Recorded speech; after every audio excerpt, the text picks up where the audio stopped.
R2 the motherfucking dog. Why they mad?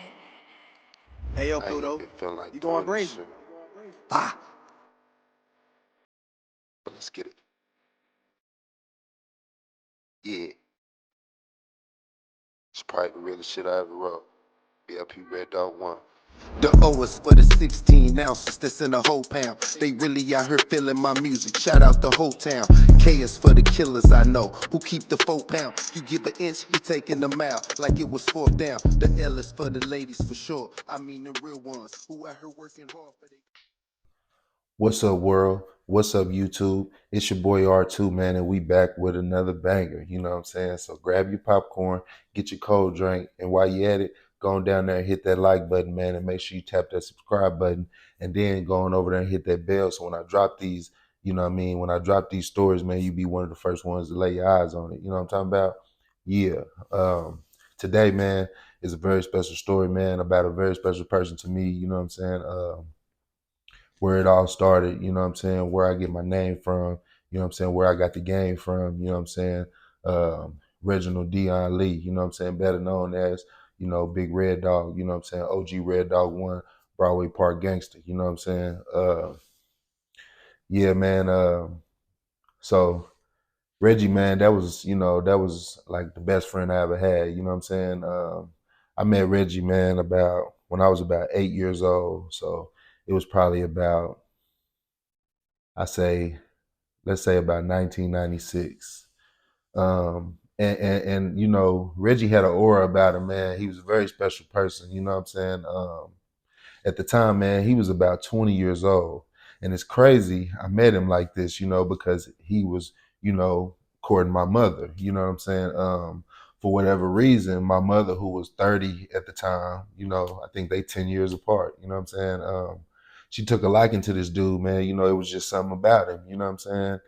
And so one day he came by the crib, and man, I had a as a kid I had a one of those air hockey tables. My mother bought for me. It was one of them electric ones. You know what I'm saying?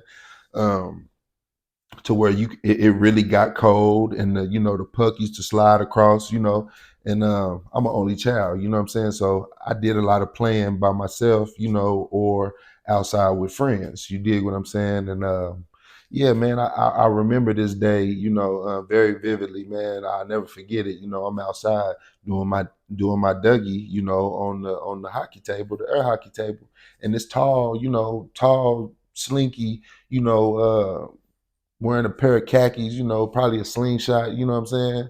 And some Nikes or something, but he tall with it, you know what I'm saying? Man, Reggie was about 6'6", 6'7", you know what I'm saying? I'm 8 years old, and he a young gangster, he like, what's up, little man? Woo woo, and we end up playing air hockey right there, boom, boom, boom, boom, boom, and then he went on in there, to see my mother or whatever, you know what I'm saying? And they was doing their thing or whatever like that, you know what I'm saying?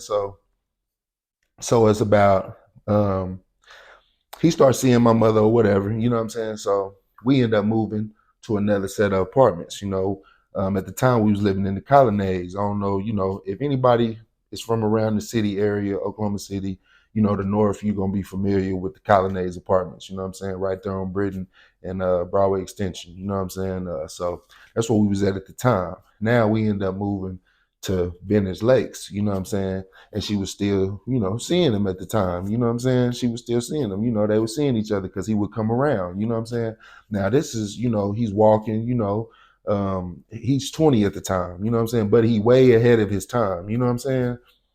So I remember this day also, you know what I'm saying? He pulled up like a white seven deuce, you know what I mean, Chevy coupe with like some burgundy seats. You know what I mean? It was an all white drop coupe, with the burgundy seats. You know what I'm saying? He pulled up, beaten. You know what I'm saying? And I remember him and my mama having an argument because he wanted to, come and let me, ride with him. You know what I'm saying? I'm young. I'm 9, 8. You know what I'm saying? She like, boy, hell no. My mama wasn't going for it. You know what I'm saying? Anybody know my mama know that Yeah, my mama from the country. She was born in '66. She don't play that. You know what I'm saying? She ain't with none of that. You know what I'm saying? Especially not her only baby boy. You know what I'm saying? I'm my mama's only, child. You know what I'm saying? So I remember the conversation they was having, like, nah, you know what I'm saying? We ain't doing that. You know what I'm saying? Because she knew that he was in that lifestyle. You know what I'm saying? And he was really with that. You know what I'm saying? Reggie was he was full fledged, man. I'm talking about he was textbook as far as down moves go. You know what I'm saying? Textbook. He lived it. He paid his price for it. You know what I'm saying? And he held his head high always. With pride. You know what I'm saying? And he kept it bloody to the day he was no longer. You dig what I'm saying? So yeah, I remember that day. Him pulling up trying to get me to ride. She wouldn't let me go. Well, um, it was I later understood why, because he was really living like that. But anyway, you know what I'm saying? So 1997. 1997, I think it's about summertime, you know what I'm saying? From what I gather from Reggie himself, because we talked about this stuff a lot. I used to ask a lot of questions. You could just imagine a kid being around a dude for so long, and you want to you look at him and you want to be just like him. You want to know everything about him. You know what I'm saying? As a kid, this is how kids' minds work. You know what I'm saying? You're a big influence, when you become a part of a kid's life, you know what I'm saying? Um so yeah, um, I kind of got lost in train of thought, but y'all stay with me though. But yeah, so 1997, it's about the summertime. Okay, so the big homies, my pop, Big Red Dog, and his crew of guys, the big homies, one of their moms, lived on the west side, you know what I'm saying, in Crip territory, you know what I'm saying. But back then, man, the older homies, man, they was just with the business. You know what I'm saying? Like they be flamed up. It didn't matter where, they was going or where they had to go. They gonna be flamed up and they gonna push a hard line, period. You know what I'm saying? And at this time, man, the 90s in Oklahoma City, man, it was gang bang, that was what was going on. You know what I'm saying? It was gang bang in the 90s in Oklahoma City. Anybody that's from here or that been here in the 90s, man, what was going on. It was treacherous, you know what I'm saying? So, especially the area that they in, you know what I'm saying? So, they on the west side, 16th, Rockwell area, you know what I'm saying? So, he had his partner's mama's crib. They chilling, with some chicks or whatever, you know what I'm saying? So, Reggie, he on the steps chilling, and I guess the older homie, one of his day one, which is they all my older homies, you know what I'm saying? So, the other homie go to the store to get some swishers or whatever, you know what I'm saying? And he come back in a rush, in a sense of urgency, like some dudes at the store is tripping, you know what I'm saying? So Reggie, without thought, you know what I'm saying, he jumps up like, let's get it, you know what I'm saying, where they at, you know what I'm saying? So him and the big homie, they go back, so on their way back to address the bull, the drama or the funk or whatever you want to call it, they run into these dudes, you know what I'm saying? So you can only imagine, 1990 something, you know what I'm saying, 97, Bloods and Crips is going down. So they basically having a standoff. Well, they go to locking, it turns into a skiffle. Now it's my big dog and it's the older homie. It's two, dudes that's known for slanging these things. So, Red Dog grabbed a couple and the big homie grabbed a couple, you know what I'm saying? And they chunking them with these dudes. Well, Reggie's the tallest dude out of the two. You know what I'm saying? So, they can't handle, they thinking they fit to just get over on the homies and it ain't happening like that. You know what I'm saying? They getting served on, you know what I'm saying? So one of the older gentlemen that was getting down with either or, you know what I'm saying, hollered out to the young homie to handle that business, you know what I'm saying, lay him down, and Reggie being the tallest, biggest target, man, he caught all six from the revolver, you know what I'm saying. Um, so he's hit, but before he could hit the ground, the big homie catch him. You know what I'm saying? I got you. You know what I'm saying? We going, They wait on the ambulance. Now the stories that I got from the older homies and all that was, Reggie was, in a state of shock, saying, damn, blood, why they didn't finish me? You know what I'm saying? Waiting on the ambulance, like, why they didn't finish me. You know what I'm saying? So the ambulance comes, they take him. Well, he's had so much damage, as far as the bullet wounds have done so much damage that, they're saying that he's going to be a vegetable at this point. You know what I'm saying? So you could just imagine what was going through his family's mind and also what was going through my mama's mind. You know what I'm saying? Now, Reggie always told me, he used to always tell me, he say, "Look, Daddy, listen, before I left that day, or before he left from where they were together to go where he ended up, she like begged him not to go." You know what I'm saying? And that's a message for anybody, man. Go with your first mind. If you got a woman at home telling you that you shouldn't go or that she don't feel right about a situation, man, please listen to her, man. That is a form of God talking to you. You know what I'm saying? Because I sit back and I analyze this story as many times as I've heard it, and me and Reggie personally have gone over this story. I'm like, bro, I used to tell him all the time, like, damn, big dog, you should have just stayed with mom. You should have just stayed with mom. She trying to tell you what's going on, but in his mind, the streets is kind of more important, having that rep and being out here full-fledged with it and putting it down and whooping, you know what I'm saying? That was more important, to him, because, he took an oath. He used to always tell me, blood, I took an oath for this, you know what I'm saying? So, I don't understand nothing else. You know what I'm saying? This is what it is. You know what I'm saying? For me. You know what I mean? So now back to the story. So the doctors are telling him, his family, my mother included, that he was going to be a vegetable. So, they start going through physical therapy and all of that stuff. I remember we used to go to the Jim Thorpe facility. It's like where they do rehabilitation and stuff, and you know, um, and go see him, just to check on him, make sure he was cool. She used to let me go, because I was real concerned. That was my buddy, you know what I'm saying? Once we made that initial contact, that was my buddy. I'm looking for him. I'm looking for him to come by, speak to me. What's up, little daddy? He always called me little daddy. You know what I'm saying? What's up, little daddy? What's going on? I used to look for that. You know what I'm saying? So, yeah, we used to go to physical therapy, check on him. At this time, his family was still, trying to figure how they was gonna make arrangements or whatever. So, unfortunately, man, he ended up getting put out of therapy because he used to be going, hard on him. You know what I'm saying? He was young. He didn't understand what was going on, why his legs wasn't working. You know what I'm saying? So eventually, they said he was going to be a vegetable. Well, he started to talk, so he was able to talk, and then once he was able to talk, they got him into physical therapy. He had his mind wasn't gone. You know what I'm saying? So that was a big plus. That's the first blessing. You know what I'm saying? So um he was in physical therapy, not being cooperative with the ladies, cussing them out, banging on them, going hard, just like, just imagine you being a 20-year-old, 21, and you just got shot up and you find out that you are paraplegic, you can't, meaning your hands, like these motions, not there anymore. You can't even wiggle your toes, you know what I'm saying?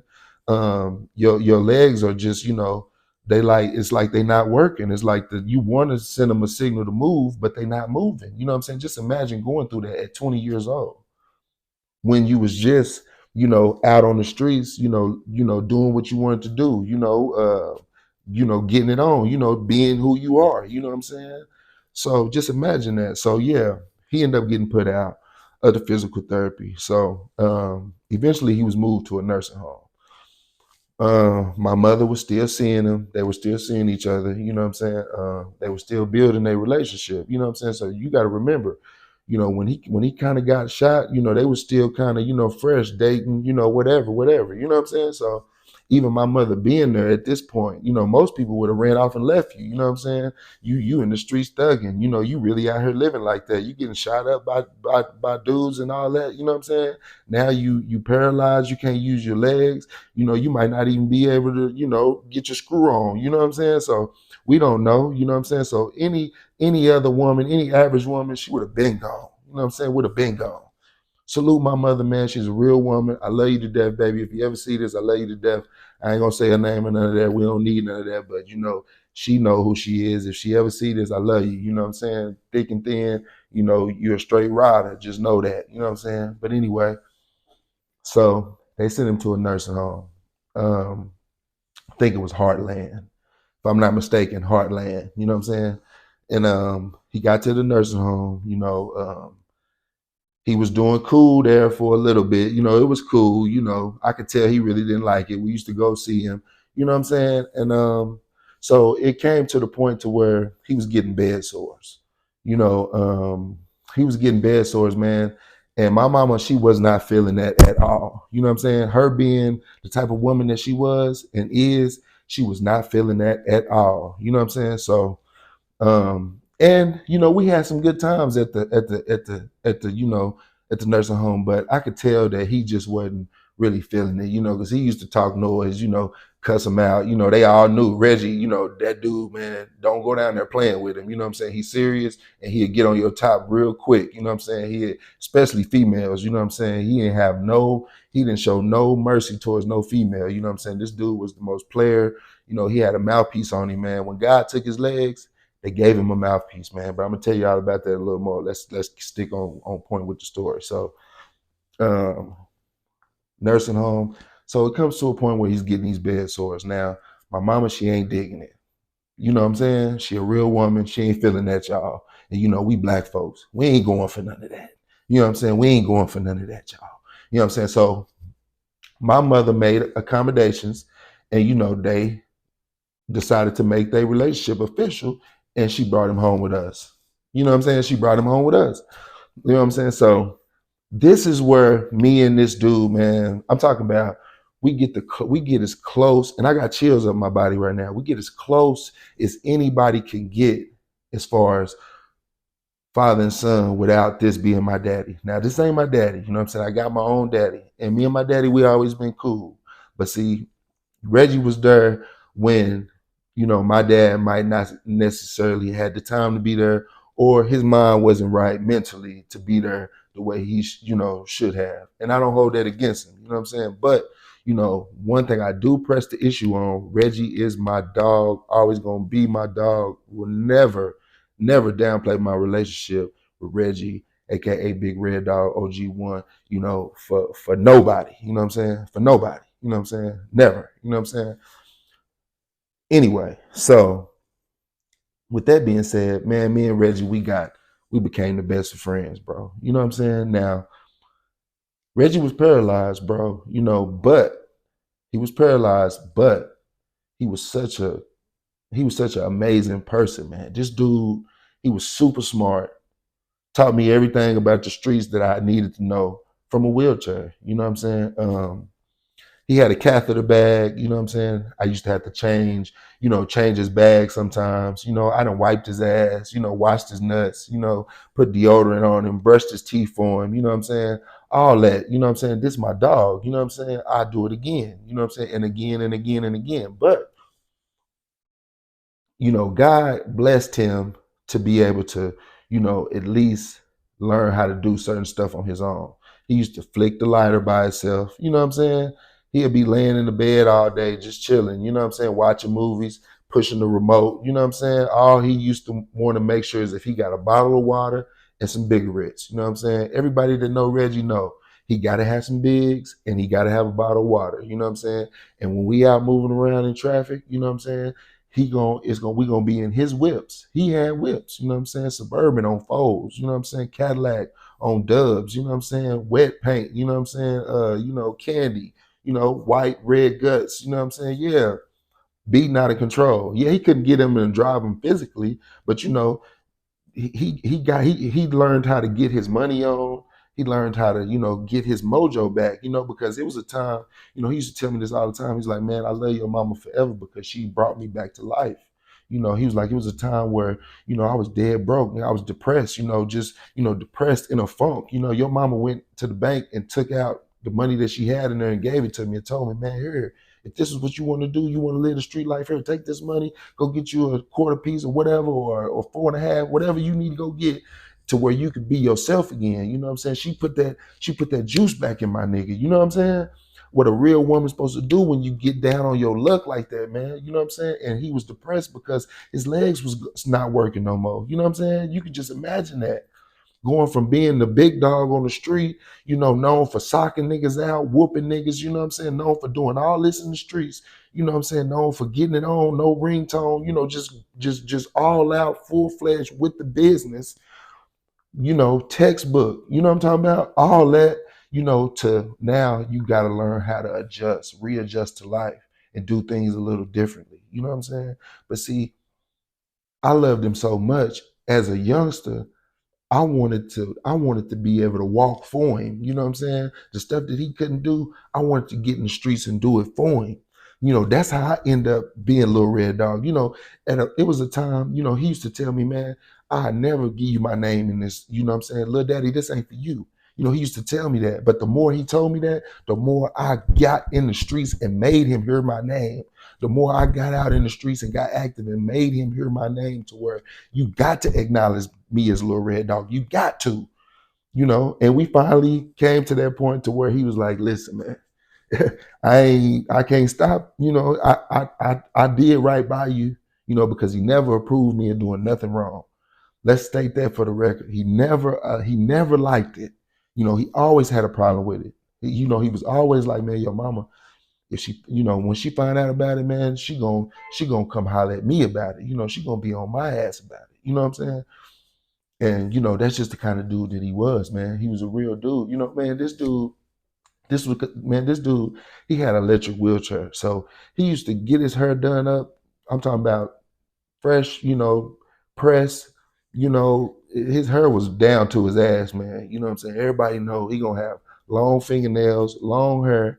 Now, this is how I know God is good. He took his legs from Reggie because Reggie was gonna end up doing something to somebody, or somebody was going to end up doing something to him in the streets, and God took his legs from him, but he gave him his mojo times 10, because his mouthpiece, bro, I've never seen a handicapped person, operate in real life, and women just forget the fact that he's paralyzed. They forget it. You know what I'm saying? And oh yeah, his swipe was working. You know what I'm saying? Because he was getting coochie. You know what I'm saying? If anybody got questions, yeah, he was busting them down. You know what I'm saying? Yeah, we used to like make jokes, and he used to hit me like blood. I was hitting her from the back. You know what I'm saying? Anybody who know Red Dog know that he lay in that bed all day on his back. You know what I'm saying? Lay in that bed on his back. He probably had to turn him to the side a little bit so he could try to get up in there and hit something. You know what I'm saying? But his legs didn't work. You feel me? So he used to hit me, and we used to play like that. You know what I'm saying? But this dude, man, literally, man, he never considered himself a pimp. He always used to say, blood, I ain't no pimp. I'm a Mac. You know what I'm saying? I'm a Damu that know how to center BITCH. You know what I'm saying? And God is my witness. I've watched him send BITCHs. You know what I'm saying? I've drove the truck to take these women to the truck stop or to the host road to let them out to do their thing. And we go post up somewhere, and they hit him back when they ready, and got that bread. You know what I'm saying? When they got that bread for him. You know what I'm saying? I've watched this dude make a broad sit in the corner and hold her hands out like this. Like, don't put them down. And she's actually listening to this. I've watched this with my own eyes. I've watched him, make a broad write 2,000 sentences of why she won't, misbehave, or why she won't, be disobedient. You know what I'm saying? No, real talk. You know what I'm saying? Right hand to God. You know what I'm saying? Yeah, this is the kind of guy that he was. He was really about that, man. You know what I'm saying? And he always told me a story of how Denny Weenie turned him out when he was, when the pimps was trying to get him, but they knew he was too full fledged with the blood lingo he was too active, as a gangbanger, but the pimps was trying to get him, because his older brother it was an old, was a known pimp back in the day, weed hopper. You know what I'm saying? Anybody from Oklahoma City know about Denny Weenie. They know about weed hopper. They was like this, so they know these is true stories. This is, he come from, a family of pimps, you know what I'm saying? His Uncle Mike. Uncle Mike was a player, you know what I'm saying? Jerry curl, you know what I'm saying? Black leather jacket, you know what I'm saying? Used to drive a Lincoln, worked at the hotel for years, but major player, you know what I'm saying? Which was his uncle, you know what I'm saying? Uncle Mike. But I know this because I've been knowing the man since I was a youngin. He taught me everything I know. His family became my family, you know what I'm saying? And my family became his, you know what I'm saying? This was my dog, you know what I'm saying? Real stomped down, unapologetic, real Negro, man, for real. You know what I'm saying? He got respect from all over, you know what I'm saying? He used to ride around the hood in that wheelchair, flossing, jewelry everywhere, busting, diamonds everywhere in his mouth, on his hands. You know what I'm saying? Nobody ever tried nothing with that dude, man. Nobody, because they knew this is the big homie. Everybody around the way of the north side of Oklahoma City, they loved and respected Big Red Dog. You know what I'm saying? Yeah, they loved and respected Big Red Dog. He earned that. You know what I'm saying? Yeah, you know what I'm saying? Just like I had to get out in the streets and earn mine. You know what I'm saying? Everybody pretty much from where we from and know me, they love and respect me, bro. I'm a real one, you know what I'm saying? But I come from a real one, you know what I'm saying?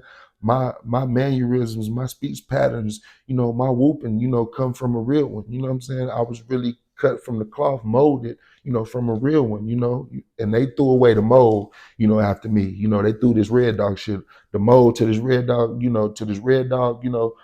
this stuff is gone. You know what I'm saying? The mold is gone. It stops with me. You know what I'm saying? But, we gonna keep it pushing and still stay on the gas, with the morals and the principles. You know what I'm saying? Yeah, that. You know what I mean? But yeah, man. Reggie was a man, that dude was something else, you know what I'm saying? So my mama brought him home. My mama brought him home. You know, eventually they got married. You know what I'm saying? They got married. Man, the years passed, Reggie, man, he was something else. You know what I'm saying? I mean, it was to the point to where when I was in high school, man, we used to have a ramp at our front door. So, he could get up on it and get in the house, and he used to be out all times of night because he'd be out hustling. He'd come home wet. You know what I'm saying? He was still trying to mature. He was forced to, mature fast because he took a fast life. He got shot when he was 20. His life drastically changed at 20 years old, man. You know what I'm saying? So he was way ahead of his time. You know what I mean? And they got married. You know, my mama tried to change Reggie. She tried to change him for the better. But he wasn't ready to change. So ultimately that didn't work out. So and that's one of the only times I ever seen Reggie cry, man. I remember coming home from school one day.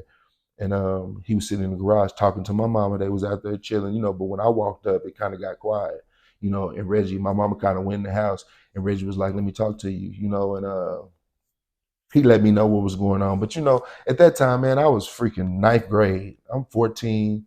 I know what's going on. I hear y'all arguing. I see the little spits and spats y'all get into, but I love you, dog. You my nigga. I don't care if you and my mama together or not. We gonna be the best of friends forever. You know what I'm saying? And that was the only time, one of the only times I ever seen my dog cry, man. Another one was when his mother passed, and then when his actual biological son, my baby brother, Walter Deshaun Brown, I had to listen to him cry, because he called me, he hit me, on my phone in the penitentiary. I was in the penitentiary 2015, December 5th, 2015. I was in the penitentiary. He called me crying, you know what I'm saying? I knew something was up, you know what I mean? And he told me, man, your brother gone, you know what I'm saying? He died, man. I think that was that first wave of fentanyl, you know what I'm saying, out here in Oklahoma City, because nobody really kind of knew what it was. The word was he took a Xanax bar, you know what I'm saying, went to sleep and didn't wake up. His mother found him, in the bed sleeping, deceased, you know what I'm saying? So we dealt with that. And I was in the penitentiary for 7 years at this time. 2015 was probably maybe a year or 2 years into my sentence. I didn't end up getting out until 2020. Reggie passed. He passed away on his birthday. My nigga lost his. He took his last breath on his birthday. He went home on his birthday, October 3rd, of 2018. October 3rd of 2018.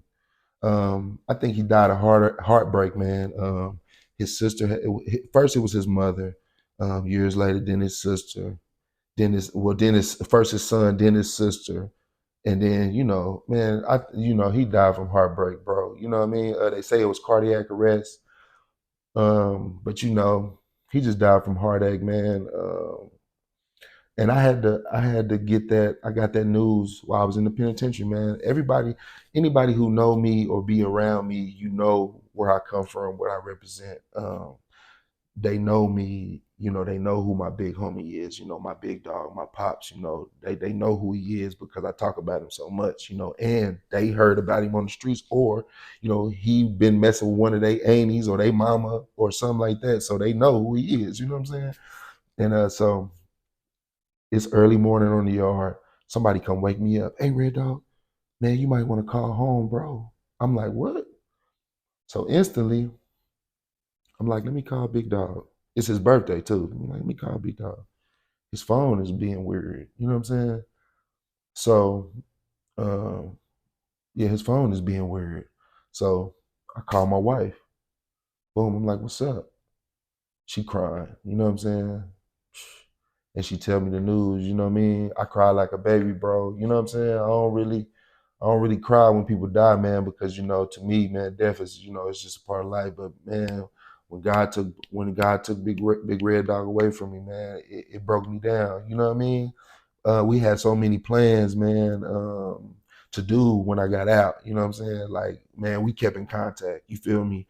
I could sit on the phone and talk to him for hours. When I used to do my push-ups, I used to send that nigga pictures and, show him how swole up I had got. You know what I'm saying? When I got all my, my hood tats and, and all that different stuff doing this 7-year bid, that's the first person that I send the pictures to. You know what I'm saying? When I grew my dreads long, you know what I mean? And this the first person I send my pictures to, you know what I'm saying? When he was flipping his Cadillac, little Red Dog, look, I'm putting the gold woman on the front of the lag. Look, ooh, while he was doing it play by play, he let me know what's happening, you know what I'm saying? Just so I could feel like I wasn't missing a beat, you know what I'm saying? And for the whole 7 years I was incarcerated, man, the man sent me $100 every month I was gone, every month. You know what I'm saying? He hated sending me anything less than 100. His exact words was, blood, I keep it 100. He like, but I don't want to give you nothing less than a B note. He hated giving me anything less than $100. He called them B notes. You know what I'm saying? Well, we call them B notes. You know what I'm saying? So that's my dude, man. Anybody who watched this video, man, just the best friend I ever had, man. You know what I'm saying? So today is 420. If you're gonna smoke one, put one in there for Big Red Dog, man. Even it don't matter where you from. You know what I'm saying? Because this was a dude who really, took an oath for his side of the tracks, and he stood on it until the day he took his last breath. He stood on it. You know what I'm saying? This dude was so stone cold. He really didn't even necessarily. He never liked to deal with Crips. I'm gonna just keep it 100. He never liked to deal with them. Period. That just wasn't his thing. You know what I'm saying? He was so full-fledged and with the business. You had to damn near be his family member for him to even acknowledge you being a Crip. You know what I'm saying? He used to show, but I'm gonna tell you one thing. All the young Crips around the neighborhood, the up and comings, he showed them love, because he understood that, kids need older figure. When they older figures, when you see kids, you're supposed to show them love no matter what. No matter if they're on the wrong path or not, you still got to show them love because everybody need a little love. You know what I'm saying? Everybody need a little love, especially these kids. Especially these kids that's out here thinking that this gangbang life is really about something. One thing Reggie used to do, man, was go to the local schools and talk. A major school that was on our side of town was called John Marshall High School. I actually went attended John Marshall High School. You know what I'm saying? Was supposed to graduate, but I ended up dropping out my senior year like a dummy. You know what I'm saying? Like a dummy, wanting to be in the hood, be in the streets. You know what I'm saying? So any kids listening to this video, do not make that mistake. Go to school. At least give it until you're a senior, finish, and at least try college. I never tried college until I got locked up. You know what I'm saying? And that's online courses. You know, I missed all of the fraternities. I missed all of the, pep rally assemblies. You know, trying out for the football team, basketball team in college. I missed out on all that. Don't be like me. You know what I'm saying? Do not be like me. But one thing Reggie did to give back to the community, man, as a rites of passage, man, he did give, go and speak to kids and tell them that that ain't the way you want to live. And what better example to look at him in a wheelchair, looking good, smelling good, you know what I'm saying? But his legs just don't work, you know what I'm saying? All due to him being from a gang and wanting to be from a set and wanting to be in the streets and repping and all that. You know what I'm saying? That's what that gets you. And he always told me, little daddy, don't be like me. Be better than me. You know what I'm saying? So that's the message for today's episode, man. To all the kids out there, don't be like me, man. You know, the lingo that I talk and the way that I express myself and my mannerisms and all that, that just come from years of pain and years of turmoil, putting myself through this pain, though. This is self-inflicted pain, because my mother, she provided a perfect, she provided a perfect lifestyle for me. It wasn't no rich and famous silver spoon, but she worked hard to get what we got, to get me to where I needed to go, and it was my choice. It was my choice to be in the streets and to choose this facade, chase this facade down. You know what I'm saying? And I lived with that. I paid my debt to society. I gave 10 years of my life to the penitentiary, state penitentiary. 2 trips, 10 years of my life that I can never get back. I lost my best friend. I had to watch his funeral from a FaceTime. I should have been there. I should have been there with him. You know what I'm saying? I should have been there taking care of him, making sure he eating, making sure he getting water, making sure he got bigs. I couldn't be there for him because I was in the penitentiary, because I wanted to sell dope, because I got caught with a dope sack. Anybody watching this video, kids, youngsters, just take it a day at a time. Slow your roll. Slow your roll. Think about your future and, make the best decisions for you and your life. And we're going to end on that note, man. Hey, we at 900 subscribers. Let me say this. When I started this blog journey, I was at 444 subscribers. You know how crazy that is? 444. That's supposed to be some kind of symbolic number, 444. You know what I'm saying? Now we at 900. I appreciate y'all, man. I love y'all from the bottom of my heart, man. I love y'all, man. I appreciate the support. I love the comments, even the negative ones. If you notice, when I do answer comments, I don't answer it back with negativity. You're not going to get that out of me. You're not going to, I'm not going to give nobody that power over me. You dig what I'm saying? I'm a real one, I walk this shit just as good as I talk it. You know what I'm saying? I stand on anything that I've ever said. Anything that I ever talked about is the truth, and I keep it 100, and we're going to keep it that way. And I ain't going to never change, So keep the comments coming, keep the love coming, keep the support going, man. And if you're smoking for 420, put one in the earth for Big Red Dog, man. You know what I'm saying? Reginald Dion Lee, we love you, baby. We miss you. You know what I'm saying? Until I see you again, you know what I'm saying? And until I see y'all again, you know what I mean? I'm out. Go on down there, hit that like button, hit that subscribe button. Make sure you hit that bell so when I drop these hot episodes, man, you be one of the first ones to get your eyes on it. It's your boy R2, and I'm gone. 1.